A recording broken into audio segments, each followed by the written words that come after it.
So I would like to welcome Emily Rollie from Central Washington University. I'm very excited to have her here and privileged to have her respond to our show. So thank you so much for being here. Thank you. Thank you all for letting me come and experience and enjoy this lovely show. As an artist, identify as a director and performer and have done a lot of work in theater for young audiences. So this particular play is also a musical, to use the proper terminology, right? But it's right up my alley, and so it was really exciting that this was an opportunity and that I had a fabulous drive down to Melonsburg to come and see the show. It's a beautiful fall day, y'all, and it's a beautiful fall campus. It's gorgeous. I got a little moment to wander through, so you have a very nice place to reside and do art and create, and a really lovely, supportive faculty as well. So thanks for having me and bringing me along on this journey today. Who's been part of a KC-ACTF Kennedy Center American College Theater Festival response before? The hands slowly floating. Yeah, kind of. Okay, if you have, this part's going to be a bit of review. If you haven't, welcome to your very first Kennedy Center American College Theater Festival. That's a mouthful, KC-ACTF response. We do these with our partner institutions in the region so that you can get an outside view of your production. Because we all know as artists that sometimes we get so in it that it's really hard to zoom out and see what the experience is. And so we have the great fortune of being part of this organization that sends other faculty and artists to other institutions to say, here's my experience on this day for your information.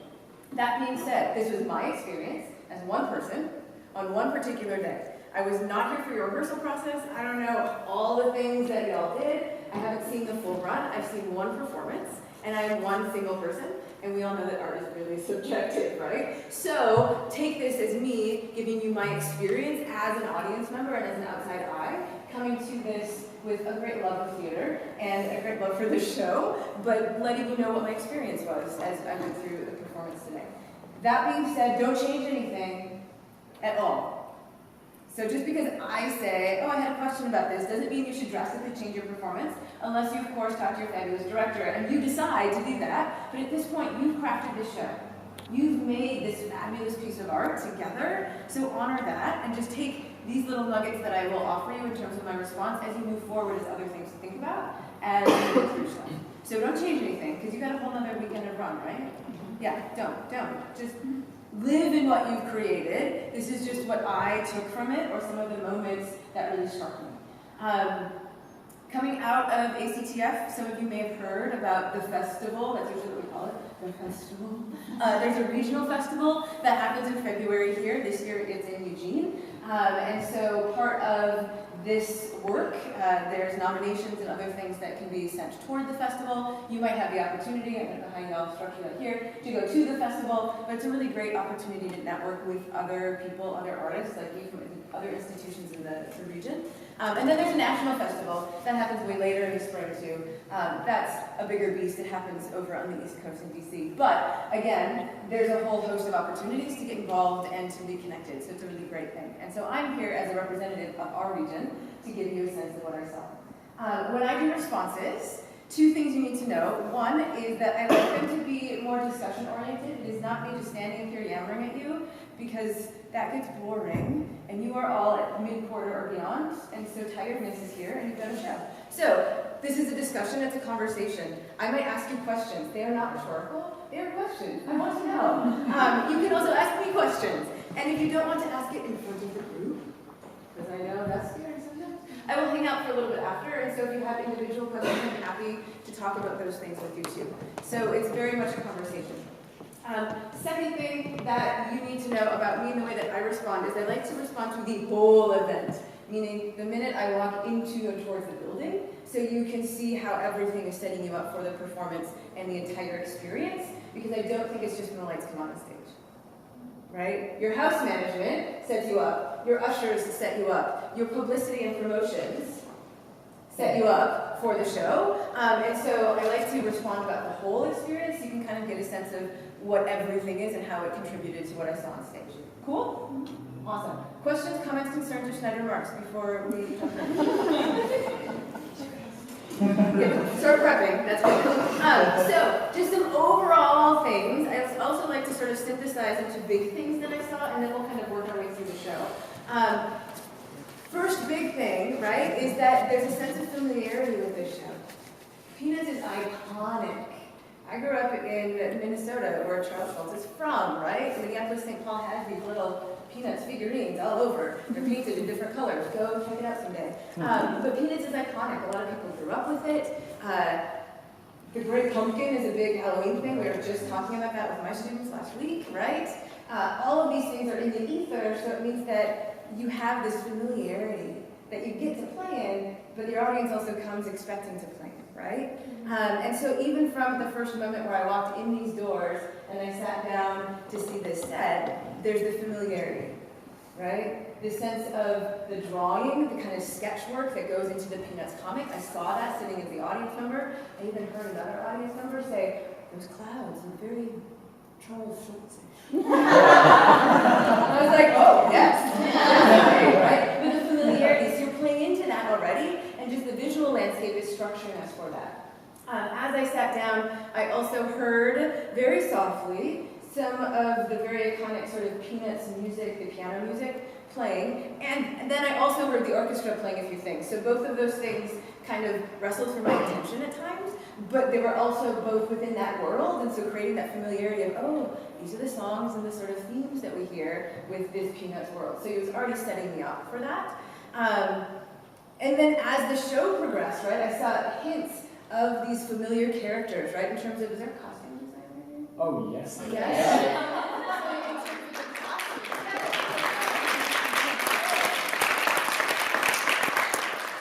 I saw hints of, very clear hints, right, of the visual world of the Peanuts comics, which are very specific choices, but then also specific things that you chose to give your own touch to, like Snoopy's feet.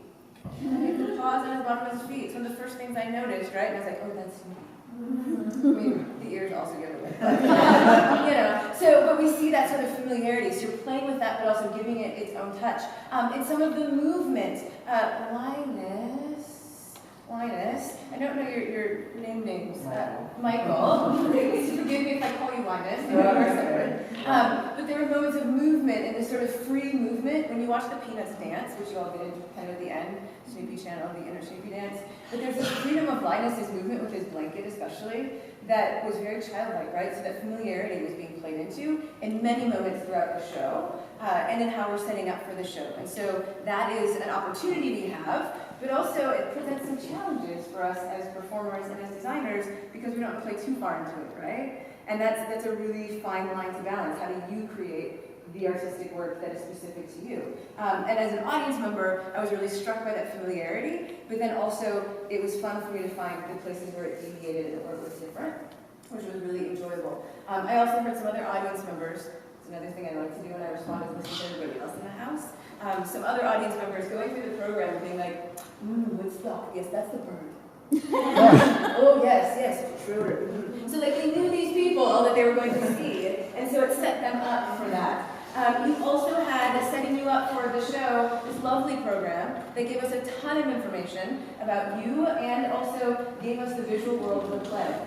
As audience, when I see colors and bright colors, and in the costumes I see those bright colors, I start to cue into the fact that it's going to be funny, right? It's going to be somehow lively, and so I appreciate that as an audience member. And it plays into that kind of familiarity as well. The other big sort of thematic thing that I really took from the show was this moments of imagination and fun, which is kind of key because we're playing kids, right? And it's coming from a comic strip, but there's also these moments of discovery and the magic that we can have. So for example, the kite, right? Looking at that whole passel of small humans that was sitting over there tonight, when the kite flew, there were mouths open, right?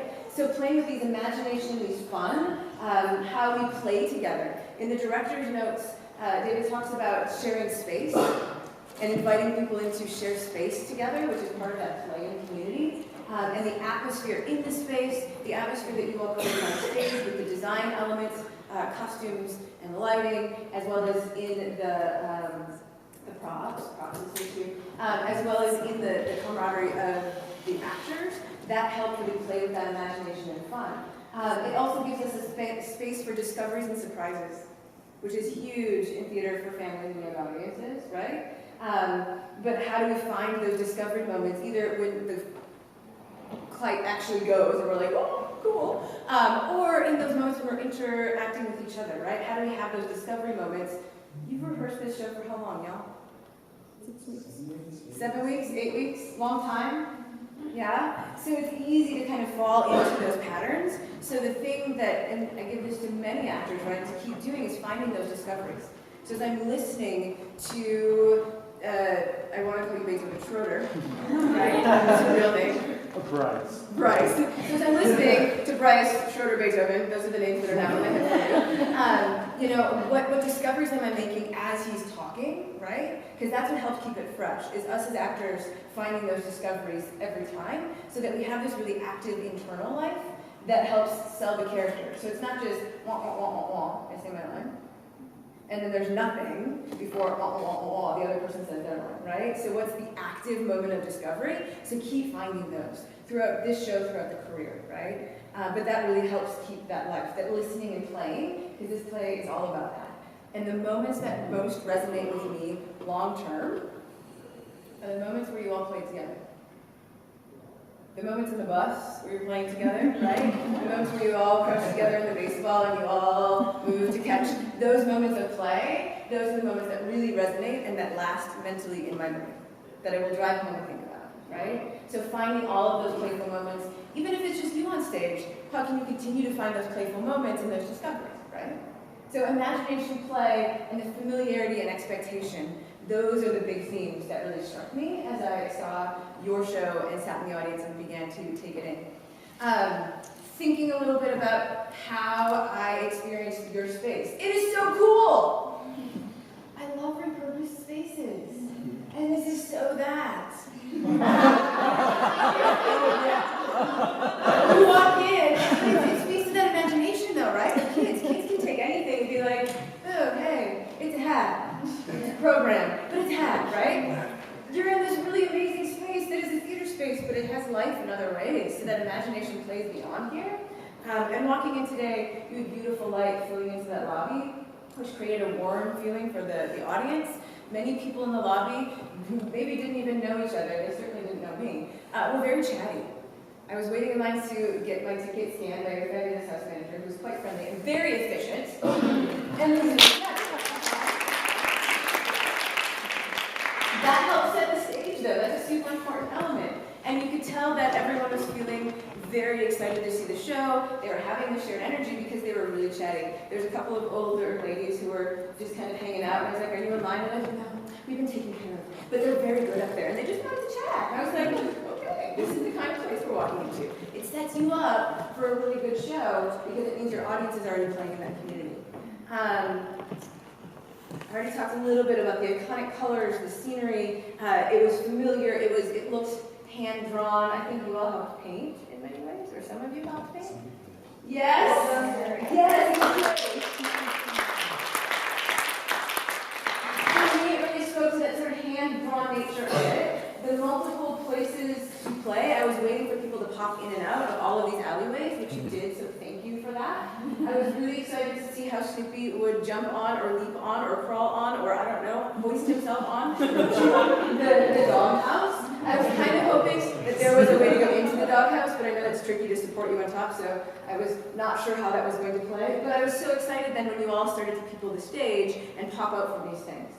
Maybe the biggest surprise in those entrances was Woodstocks. I was not expecting that. And then the bright pop of color, thank you, costuming. I was like, whoa, there's the bird! And there was some great bird-like movement that was super subtle, but the attention to detail, it was consistent, right? And that was really appreciated.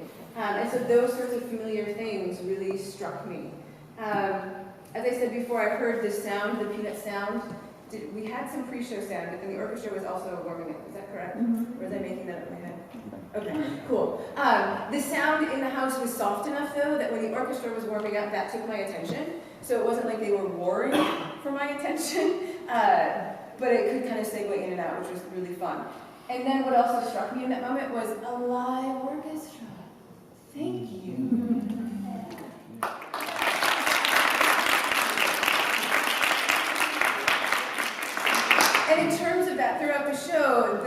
you all collaborated nicely. Sometimes with the live pit, that can be difficult. It was a training for you all, but it was really nicely coordinated, just in terms of timing and everyone seeming to play in the same world without one pushing the other. So I really appreciated that. And just the fact that you're playing with a live pit is so wonderful, because so many shows can be just tracked over, right? Box office staff is efficient. Check. Program. Yes. I loved reading your little bios and getting a sense of your personalities as well, so thank you for that. Your program, it set me up to see the show. They were also really fun and light, which set me up for the show. I wasn't walking into Romeo and Juliet. Right? So that was also really great. And there's a tiny Woodstock, like where's Waldo at the end. So that detail, whoever set up the program, thanks. That was fun. It was like a bonus. I went into my whole program to be like, hey, is it other places? It's at the end. But super cool. And then the idea of sharing space. That's really going to resonate with me. It's in the director's notes. When you all share space in terms of design, in terms of acting and performance, and with us as audience, I think that's a really important piece. And so that was really awesome. You had a really diverse audience. You had a whole host of small humans over there in Charlie Brown shirts. Yes. Was really awesome. And hearing some of them respond, they were in the bathroom at intermission, there was much excitement. So you're speaking to those small humans, but then also the older humans sitting next to me, many moments throughout the show were like, oh, or oh. There's lots of response. And so they were really with you, which is a lot about the world you're creating. Clever pre-show announcement, thank you for that. And sound designer? Sound designer? Yay! So you were part of that. It plays into the familiarity, right? That it played into that, but it also set us up to laugh. Because you have to invite your audience to laugh, and not me. And that set us up immediately, so we knew that we could do that. I wrote it again. Live pit, yay. Yes, surprise at Woodstock. And then it was fun for me as audience to watch the relationships develop between the characters on stage. I saw it visually with the iconic costumes, but then also how do we play in those relationships, right? Schroeder and Lucy have this one-sided relationship, right? It's maybe a love triangle with a piano, I'm not really sure. You know, but he's seeing that relationship develop, and then seeing even Snoopy and Woodstock have these many moments that kind of come together for me as audience in the dinner dance extravaganza. And then we also see Sally interacting. Sally kind of floats, right, between everybody in these moments, but even interacting with CB and having these sort of brother-sister moments. We get to see Linus and his blanket. We also get to see Linus and Lucy. So we get to see all of these relationships play, and that was fun to watch them develop. The one thing that I would offer you in terms of those relationships is keep thinking about how those relationships develop. The tricky bit with this show is it's vignettes, right? So it's like, here's a moment. Here's a moment. Here's a moment. And we have to figure out how to tie them together. And I didn't feel pulled out at all in those moments, but thinking about how the relationships continue to develop can help those moments build even more as you work through the show. And that's a hard piece of this show. So just thinking about that. Sometimes in those moments when you're solo on stage, CB, you have so many of them. Charlie Brown, what's your real name? Nick, awesome. I know you have them, so it's important to know. But those moments when you're solo on stage, you do a lot of those, that internal monologue, right? Because Charlie Brown is often responding to himself. So how do you fill those internal thought patterns? Because if you do it, then we'll see it, which is really fun. I love the moment with the bag on the head and the drawing on the bag, because the two of you walking by had no qualms. You're just like, where's your bag? We'll draw on it. And you were so still. As if it's poking your fingers towards your face, right? You know it's going to happen. So those moments are fun to watch play, and then we see the relationship where Charlie Brown is kind of ignored, but everybody else is kind of connecting. So playing with those relationships. I'm going to note that says, okay. In that moment, Charlie Brown, Nick, the detail of folding the bag at the end of that moment, when you put your sandwich back in, you like very carefully folded the bag. It spoke to me a lot about Charlie Brown's character. whether you even intended it or not. Maybe it's a nick, I don't know. Yeah, but it speaks to Charlie Brown, that kind of very careful, like, I'm going to do this because it's the right way to do it. And I'm going to walk up because he's so, Lucy often says it, right? He's square. So how do we portray that? Those details, right? It's similar to the Woodstock little, I think every time Woodstock sat down, there was just like settling in the feathers. It's those little details.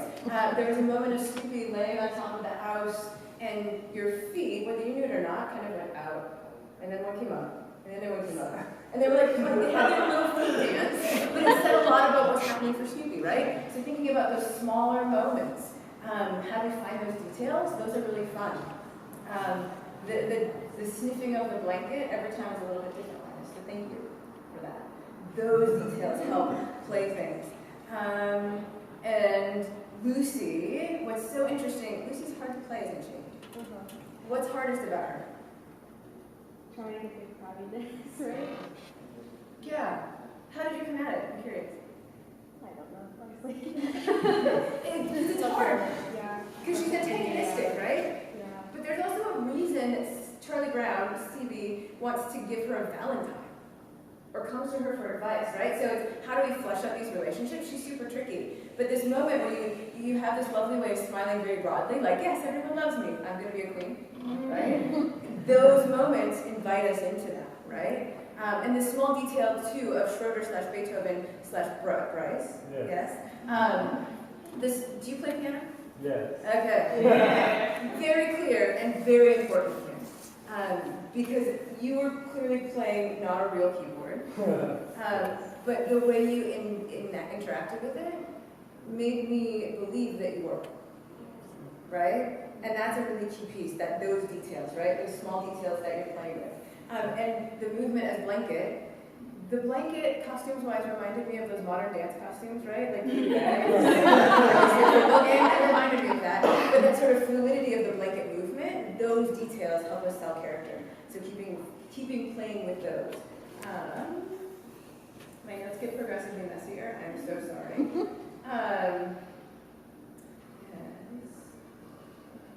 Oh, and the iconic sort of going back to familiarity in terms of staging, we also have moments, that iconic image of Lucy laying on the piano as Schroeder plays, right? And that's hard to sing laying on your belly. So thank you for that. And is the vocal? Yes, so thank you for helping me. Okay, it played into the familiarity, but me as theater artist and performer was like, oh, it's hard to sing right there. So you must have worked very carefully with that. And I will also say overall, vocally, thank you for singing and being aware of the safety of your voice. Sometimes we come and want to just like explode our voices, and longevity, that's hard, and so it all was very safe and clear, but also it felt very supported, and so thank you for that, and thank you for coaching us. That's really important. Lucy, something I wondered when you're singing on your belly, that took me on a tangent, sorry, was her tactics, right? Because he's so not responding. And so what different things did she have to try in that moment to get him to respond? And eventually he does, and it was a very sharp, clear moment, which was lovely. But it made me wonder, what other tactics did she use besides just being bossy? But she's smart on that, for sure. There are many moments, friends, where characters had a life clearly off stage. That was really important. It's important for me as audience to see characters bring their life on stage with them. Sally, even you came in a dark in one moment, and you were just getting yourself set. Sally, what's your real name? Megan. You're getting yourself set, but that in the character moment showed me character life coming in, which was really important, versus just being there, waiting, and then being Sally when the lights come up. So that was really important. Thank you for that. Because I was so invested in these moments where you all played together, I also wondered, there were a couple moments where you, as you crossed and we changed between vignettes, you could interplay. I wondered if there were more. And that would be something to play with. Are there moments where instead of coming all the way to almost dark and then coming up on the next vignette, are there moments to sort of segue those things into each other? I don't know. But it could be fun to play if we're talking about sharing space and connecting with each other. It was just a wonder moment. Snoopy, you had a dog leg shake in your dream. which was really fun. Those details, that's the separation.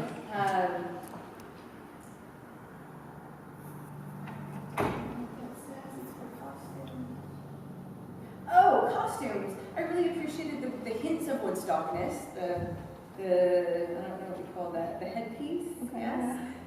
Without being overly like, you could totally have birded her out, but you didn't need to, because the movement was enough to suggest, I knew immediately who it was. I was curious, this is maybe a costume and makeup question. Snoopy had a nose. Woodstock, was there any makeup? I couldn't see just because of the color. No, it's not makeup. Okay. Just regular stage makeup. Gotcha. So I'm just curious about the choices of giving Snoopy nose versus no birdie anything. She's Ariana, our makeup designer. Yes. Yeah. Okay. Cool. Yeah. So actually, we were supposed to do like a shadow. Yeah. Yeah. Oh, hi. Yes, you're supposed to do the shadows. But that was when got lost in getting done in a really small amount of time. But yes, that was David actually asked me about that because to kind of make it more fun and kind of make the features stand out more in a way that was best. Yeah, it was just a question to Yeah, me out because I knew who they were. Yeah. But it was just as I was watching, I was like, Snoopy has a nose. Woodstock doesn't have any sort of orifice. So I was curious. So yes, thank you for that. But I did appreciate the Snoopy nose. So yes. And in terms of, did you do hair then too? Cool. Especially for the women, guys, it's harder because there's less to do. But especially for the women, I really got a sense of the childlikeness of it, of the character, without being too overtly childlike. So that was really useful for me as audience. I also really wanted to know how long Lucy's hair was, so thanks for writing it down. Because they were so wrapped up in those braids, it's like, that was cool. So yeah, thanks for that. Woodstock, were you scared by Snoopy's outburst when he gets all like angsty? Oh, for school initially, maybe. Okay. I was just curious, because I mean, Woodstock was just kind of like, yeah, I'm here, which also would make sense. But then I was like, I'd be scared if Big Dog was like, "Brr," at me. So I was just fair, good, that's good logic. Yeah, I was just curious about that. Props, Victoria, yes. So I wrote ridiculously small stick, yes. So when we come out to do, is it Linus? Michael? Yeah. For this teeny stick, for this very oversized dog on this oversized couch, so let's play fetch. And it was ridiculous, but it played in with the fun and the imagination. And that in contrast to the ridiculously sized remote control that we see later. I love those contrasts to audience because it was that part of imagination. I'm looking at time so that we don't go too crazy long. Yes, Linus, the swirls, all the kid energy and that freedom of movement. Sometimes as small humans we don't have full control of these things that we call arms and legs. And so when you did the blanket spins, it was just sort of like furling yourself with your blanket, which was fun. And then when you actually had a blanket, it just upped the energy. So thank you for playing inanimate object blanket. I love the inhabiting all of the blanket corners. I did wonder costumes about dance shoes versus bare feet, but then the yogi and modern dancer and I were like, yes, bare feet. So it was just a hot second that I was like, should there be dance shoes? Because he has some pretty hard sole shoes, and so for a second I was like, and then I was like, God, no, modern dance. And it spoke modern dance to me, so then I totally loved it. So it was just a brief momentary moment. Yeah. So there were some nice moments throughout here, actors, of sharp changes, which we kind of need when we're playing small humans, because their emotions go, and David can probably speak to this, for like 0 to 60, and then back again pretty fast. And on stage we have to really play those things, and so there's some really strong moments of that. The sea sculpture moment, there's a lot of strength and strong, sharp changes. Charlie Brown, when you build, right about the little red girl, right before you say, I'm sure I'm going to fly to the moon, that section, that was a nice, strong, crisp, sharp build. So the more of those you can play, the stronger this show pops along. Kite surprise, hooray. Oh gosh, things get really messy, so sorry.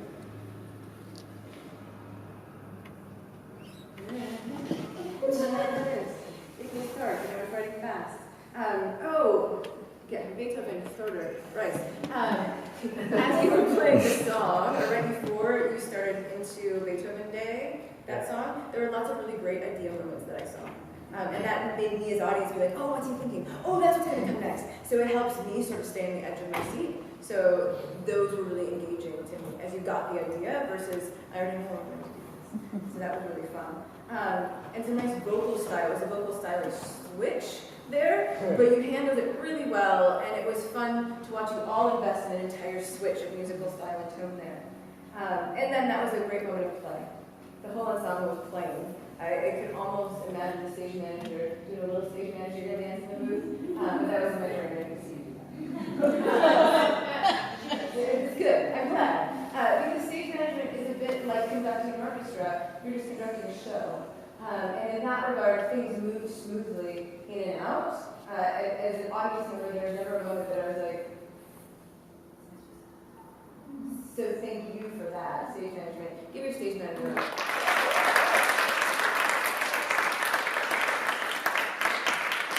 It's hard work, but it's invisible because you are a ninja.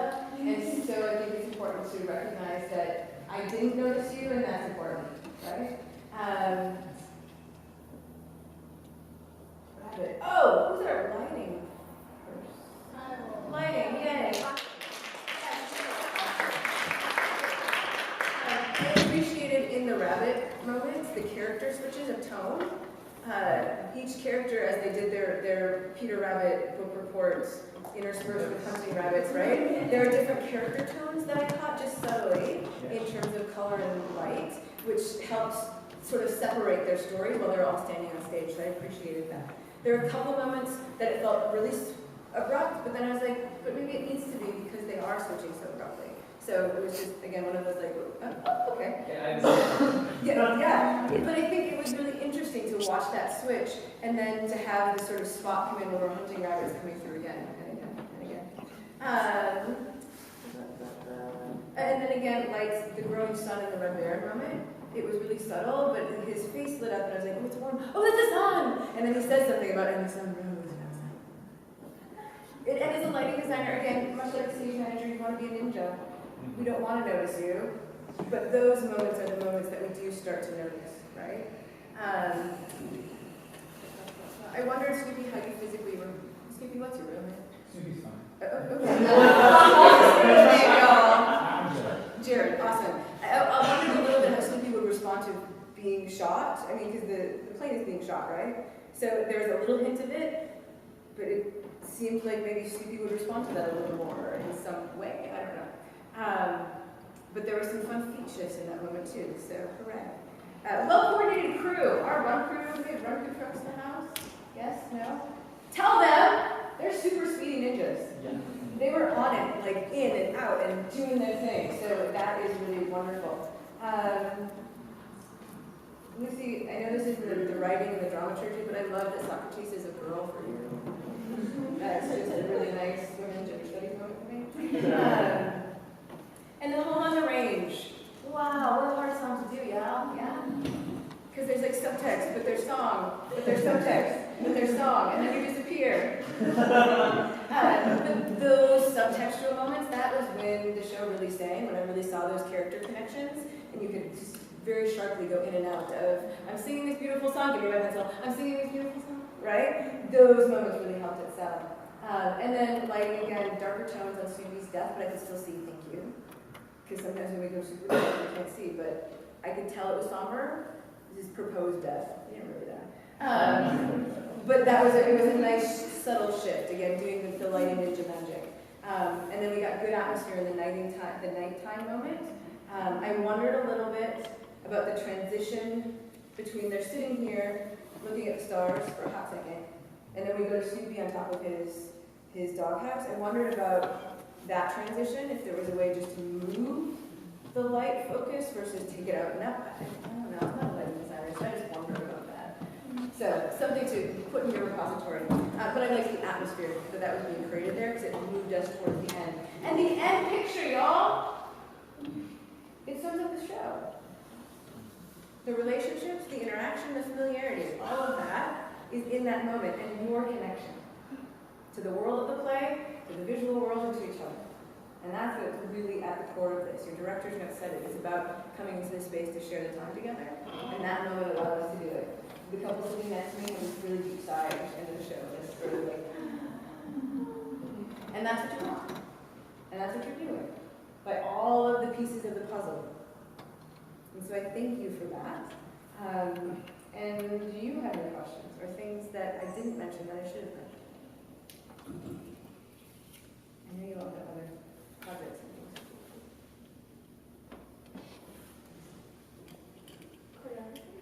Yeah, oh hey, thanks. Yes. Sometimes I connect choreography to movement, right? And it is. It's movement to music in a different way. Are you the choreographer? Ah, thank you.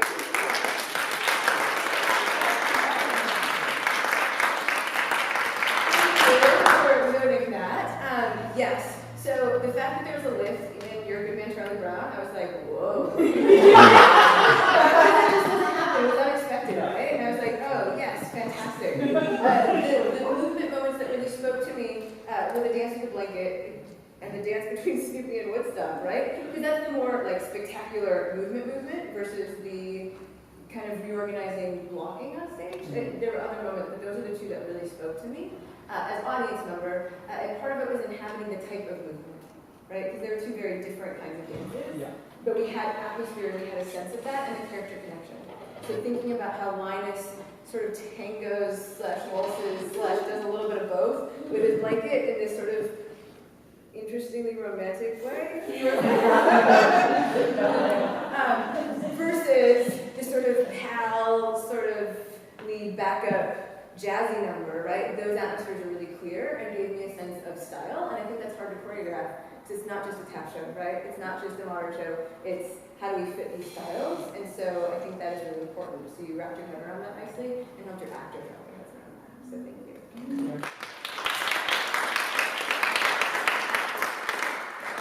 Anything else?